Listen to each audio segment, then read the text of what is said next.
This is the Global News Podcast from the BBC World Service. Hi, I'm Ankar Desai, and in the early hours of Tuesday, the 5th of May, these are our main stories. Fears of a resumption of hostilities in the Gulf after the US says it's guided some stranded ships out of the Strait of Hormuz. In retaliation, Iran has fired a barrage of drones and missiles at targets in the region. Also, 2 people have been killed and 22 injured after a car was driven into a crowd in Germany. And backlash as celebrities take to the red carpet at the Met Gala. Also in this podcast, we analyse how China is fast becoming a juggernaut in the sport of snooker.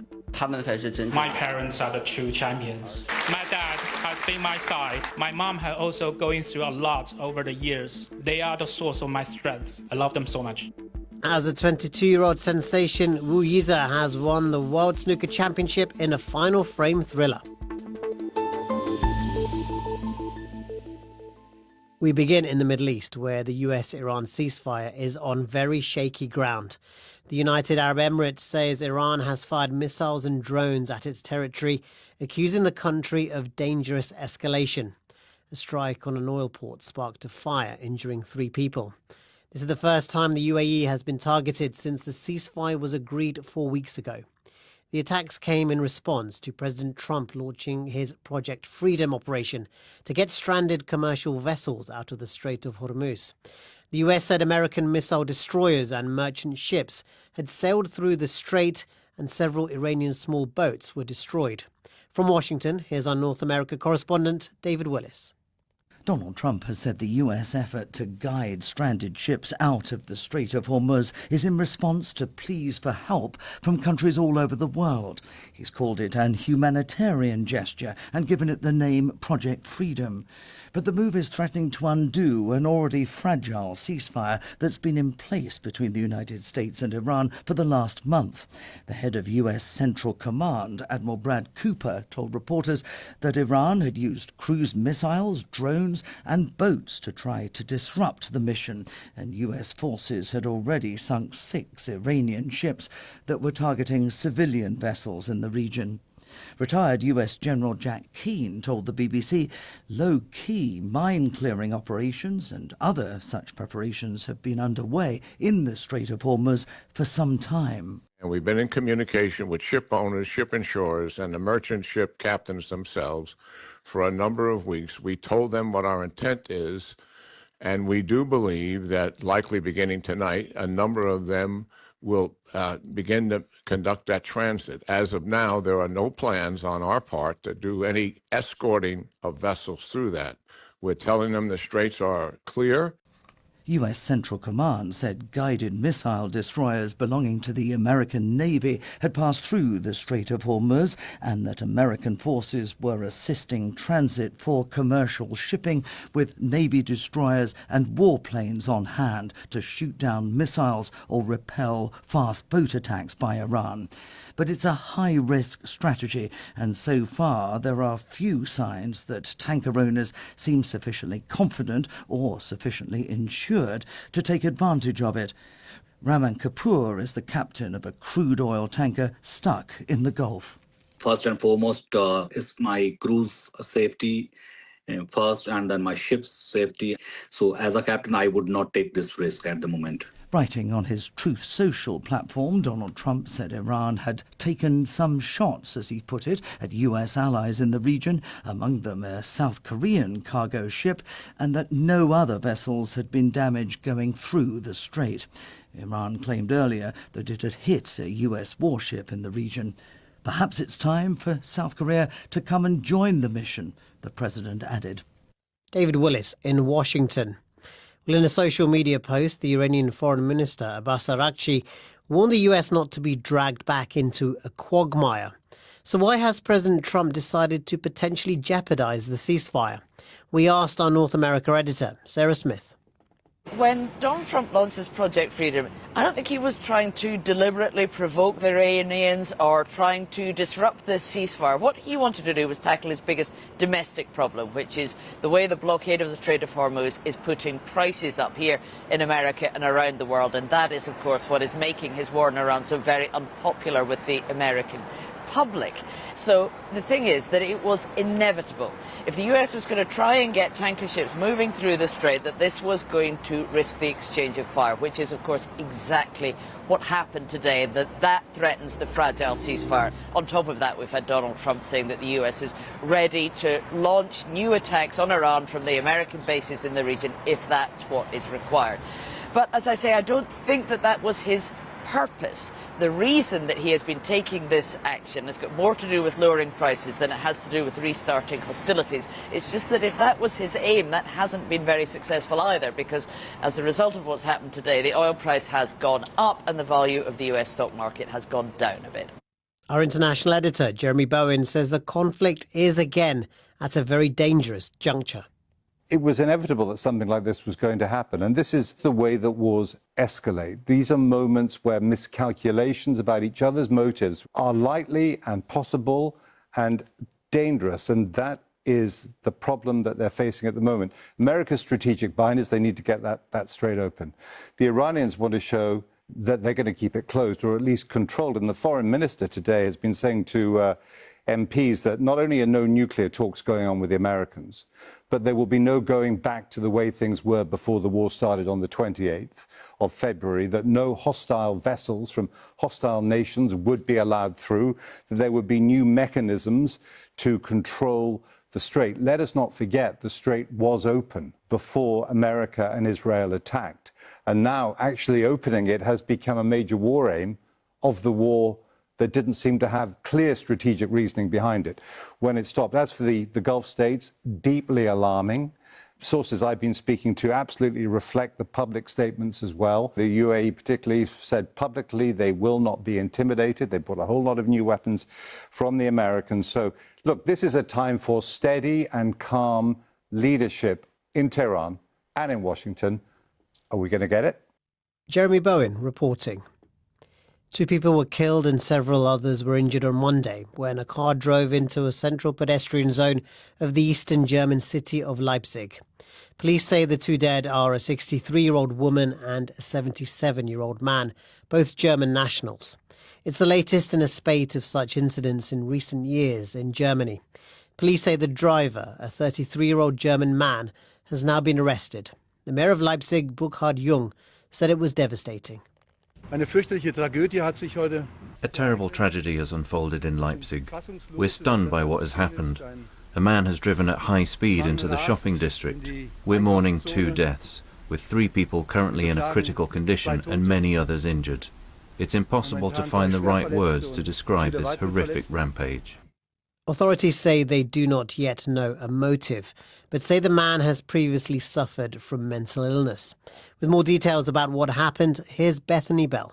We've heard from the Prime Minister of Saxony, the state in where Leipzig is, saying that he's believed to have had psychological issues. He's also a local resident. He, as we know, has been arrested and the police are continuing their investigations. They've said that 2 people have lost their lives in this and a number of others injured. They said it was still too early to say the numbers of injured. And there is this very big emergency and rescue operation underway in the centre of town. What we understand is that this car drove along a street that leads towards the pedestrian area in the centre of Leipzig, in the very touristy area, an area where there's a university, where there's sites connected with the composer Johann Sebastian Bach, a very busy area in Leipzig where it's very popular for people to be out in the evening, and this is when the incident happened. The authorities have not said yet whether they believe that this was a deliberate attack or whether it was an accident or something else. What we know is that they have said the suspect is no longer a danger, that it is fine for people in Leipzig to go out in the streets again and wander around. But this is something which has caused great grief and shock. Bethany Bell reporting. Now here's a phrase you don't hear very often. Paying taxes is a natural duty of citizens. That was a quote from the South Korean family behind the mighty Samsung business. Its late chairman, Lee Kun-hee, died back in 2020 leaving a fortune worth around $45 billion. The family has just paid a massive inheritance tax bill of $8 billion, the largest such payment in South Korea's history, possibly the world. While the country's inheritance tax is among the highest in the world, that Samsung payment is still roughly 1.5 times the country's total inheritance tax revenue for 2024. Quite the windfall for the government. So what does all this tell us about the company? My colleague Rebecca Kesby spoke to Jeffrey Kane, an American journalist and writer of the book Samsung Rising: Inside the Secretive Company Conquering Tech. Samsung is not any ordinary business. South Koreans even have a term for their country. They call it the Republic of Samsung. And so this is a company that is just massive by any standard. It doesn't just make the smartphones and the chips that we all hear about. They build apartments. They have a hospital. And you can literally, in South Korea, this is no exaggeration, you could, if you wanted to, live cradle to the grave on Samsung. Just literally get a Samsung apartment, watch your Samsung TV. They do have a Samsung managed graveyard, to give another example. So it is massive and so tied to the success or the failure of South Korea.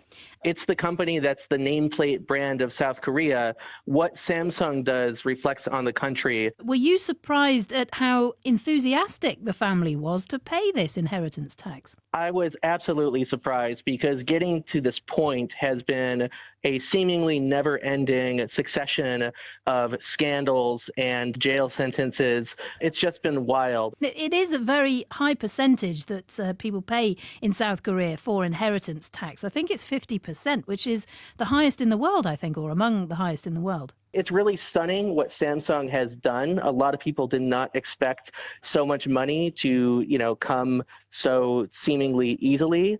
But one of the reasons why Samsung and other Korean companies have behaved this way in the past, resisting these payments, is exactly that reason. They complain that they just have a sky-high inheritance tax rate, and it's unreasonable by the standards of most developed economies. It was a reluctant payment. It was something that they were trying to avoid for many decades. They really wanted to lessen the burden of this inheritance tax. But the bottom line is that Samsung has been through so many scandals over its history. Jay Lee himself, the chairman, has been through scandal after scandal, even as he has been rising to the chairmanship. And so the bottom line is that if they fight this, there's going to be trouble for Samsung. There's going to be trouble with the government, with regulators, with the population, with the citizens who are not always so happy about the outsized power of Samsung. So they just have to bite the bullet and they have to pay it. That's that. But what does that tell us about the powers of nation states to rein in some of these super rich people that are, or corporations that are potentially richer than any given country? It says a lot, and it says that when a government puts its mind to it, yes, it can rein them in and it can make them pay their fair share. Jeffrey Kane speaking to Rebecca Kesby. So to come in this podcast, we're on the red carpet. One shoulder. Straight out. Right over here at the bottom. We're in New York as the stars gathered for the Met Gala. I never thought I'd get here in life. So I'm alive. Here I am. Woo! That's how I feel. Like I'm like dancing inside.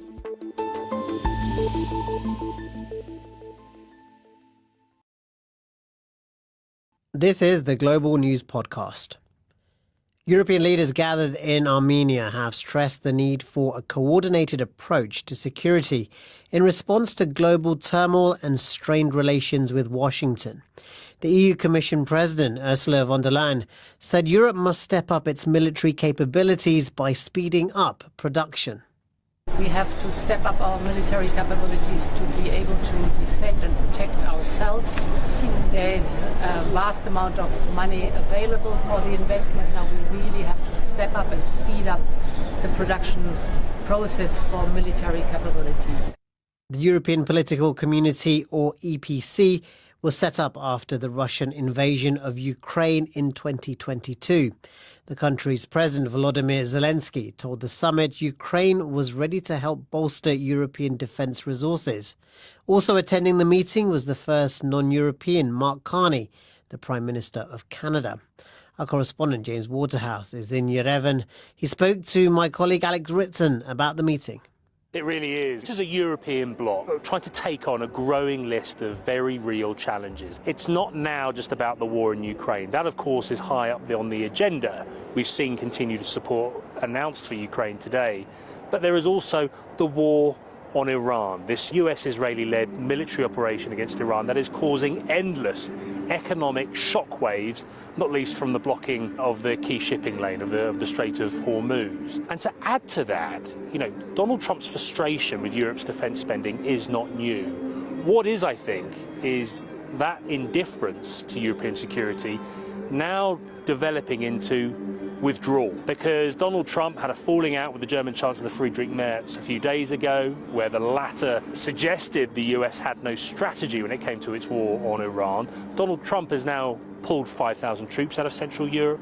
He's pulling out long-range missile systems designed to curb Russian aggression. And you could certainly tell today in Yerevan that was fueling a sense of urgency. Yeah, the British Prime Minister Keir Starmer has admitted there that Europe's alliances are not where we want them to be, to quote directly. It is, and no one said Donald Trump's name, but Emmanuel Macron, the French president, called it the elephant in the room. He called it a continued over-reliance by Europe on America's security umbrella. And what this collection of leaders really want, what they are striving for is, I'm going to use jargon now, strategic autonomy, where as a collective they should be able to manufacture their own weapons, generate their own intelligence, and defend themselves against threats like Russian aggression. But that will take decades. James, briefly, is Armenia being quite brave hosting this meeting?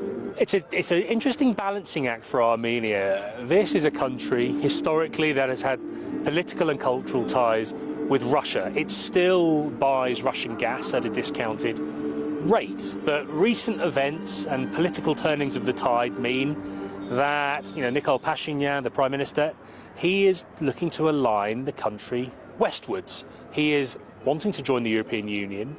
There's a separate summit happening tomorrow between the European Union and Armenia, where they'll look at visa opportunities. And Vladimir Putin has made it clear he's displeased with this. He said you can't align with Europe and be part of our economic alliance. And then on Russian state TV, there are some commentators threatening another Ukraine if that was to happen. James Waterhouse reporting. Now, it's not that often that people turn up to parties holding a replica of their own head or dressed as a chandelier. But at the Met Gala, we expect nothing less, as the biggest names in Hollywood line up to face the photographers on the museum's famous steps. One shoulder, straight out. See that right over here at the bottom? The annual fundraiser rakes in tens of millions of dollars for the museum and is seen as the hottest ticket in showbiz, with Vogue's Anna Wintour running the guest list. It's normally sponsored by major fashion houses, but this year Jeff Bezos is footing the bill and co-chairing, which has led to rumours that some famous faces were refusing to go. One person that did show up is the tennis star Venus Williams, who's also co-chairing alongside Nicole Kidman and Beyonce. I never thought I'd get here in life. So I'm alive, here I am, woo! That's how I feel, I'm like dancing inside. Also there, our North American correspondent Neda Tawfiq, who spoke to us from the steps. Right in front of me at the moment is Madonna, who is wearing a hat of a ship, carrying a horn in her hand with a black gown and a long gray veil that is being carried by no less than 7 girls wearing nightgowns. So music is playing, so Madonna arriving in one of the more dramatic entrances onto the Met Gala steps with this kind of performance art, because the theme is fashion as art. That's the dress code. And so we've seen everything from, Heidi Klum turning up as quite literally a statue and those kind of sculpted looks, even people wearing mannequins on them, to more understated dresses that either reflect inspiration from paintings and other art or just somebody's kind of personal feelings. For example, Venus Williams, the tennis star, who's actually a co-chair of this event, I asked her about the Swarovski necklace she was wearing with her gown, and she said it combined, a bit of her kind of tennis victories along with paying homage to her mother and father. So far this Met Gala, this theme has been very widely interpreted. Yeah, I hope when Madonna turned up they were playing a bit of Vogue for her, because that would have been properly apt as well. I also love seeing some of the photos on the BBC News homepage. Sabrina Carpenter wearing a dress with lots of film around her body as well. Yes, and I actually asked her, we kind of shouted here from behind the hedges, what the film was, and she simply just shouted back, Sabrina. So she's clearly put a lot of thought into her gown. And some of my other favorites were Janelle Monáe. She was wearing cables and circuit boards and pieces of computer woven into a gown with some moss on it. So I think clearly trying to make a statement about nature and technology, perhaps. Yeah. And then there were two people that came that I honestly didn't know who they were at first. Katy Perry had a space-like silver mask until she removed it. We didn't know it was her. And Bad Bunny came dressed like an older man. So we almost missed that it was Bad Bunny after all. Okay, just before you go then, there's been some controversy and backlash based on the fact that Jeff Bezos has been a big part in this. Yeah, that's absolutely right. Jeff Bezos and his wife Lauren Sanchez Bezos are basically bankrolling this whole event, and they've been named honorary co-chairs. And so in the lead up to this, around New York in the streets and subways, some campaigners were calling for celebrities to actually boycott this. There was a projection that said if he can buy the Met Gala, he should pay more in taxes. So really, just because of growing inequality in the economy, there are some criticisms usually for the Met Gala being saying it's an elitist event, out of touch with regular New Yorkers. But given that Bezos is one of the wealthiest men in America, it has put an added spotlight on that. And I actually asked Cher what she thought about it, and she simply just kind of gave a look and said, I'm not a fan. So I'll let you guess what she meant by that. There's Tawfiq reporting from the Met Gala in New York. Tiny pieces of plastic pollution have been found in some of the most remote places on Earth, from the depths of the sea to the ice in Antarctica. And a new study published in the journal Nature Climate Change suggests that bits of plastic in the atmosphere are helping to drive up global temperatures. More from our environment correspondent, Matt McGrath. The durability of plastic is one of its great strengths, but this same property means it does not dissolve or degrade quickly. Instead, it breaks down into ever smaller fragments. Floating on the lightest breeze, these minuscule pieces have reached the remotest parts of our world. To date, it's their impact on animal and human health that's been the focus. But this new work suggests the massive flood of fragments swirling around the atmosphere is helping warm the planet. A key discovery is the difference the colour of these micro and nanoparticles makes. Professor Drew Shindell from Duke University in the US is one of the report's authors. There's a few of the very light-colored white particles. They reflect sunlight back out into space, therefore lead to a cooler planet, but the majority of them are darker. They start dark or they age while they're floating around in the atmosphere, and they yellow and turn a little bit darker. So the net effect is warming, and that's really, I think, a powerful conclusion. The researchers say the problem is worse where plastic accumulates, such as over the area of the Pacific known as the Great Garbage Patch. They argue that this previously unknown effect of microplastics should be considered in future climate assessments. Matt McGrath reporting. Now to the wonderful story of the 16-year-old kid from China who left home to travel to the UK and pursue his dream of becoming a snooker world champion. That boy is now a 22-year-old superstar. His name is Wu Yize, and he's become the second Chinese player to win the World Snooker Championship, a year after his compatriot Zhao Jingtong. Wu held his nerve to defeat England's Shaun Murphy in a final frame nail-biter and pockets a sweet prize pot of more than $600,000, which he says he will spend on buying a house in England for his parents. And speaking through an interpreter after the match, he thanked them for the sacrifices they've made for him. My parents are the true champions. Since I made the decision to drop out of school, my dad has been my side. My mom has also going through a lot over the years. They are the source of my strength. I love them so much. It's a fantastic anthem. Our Beijing correspondent Steve McDonald told us how the news is being received in China. For people who maybe they're not super snooker followers, they've woken up this morning to the social media sensation following this victory. I mean, some of the comments on social media, this young man has nerves of steel. The era of Chinese snooker has arrived. Thank you very much for making me fall in love with snooker and stuff like this.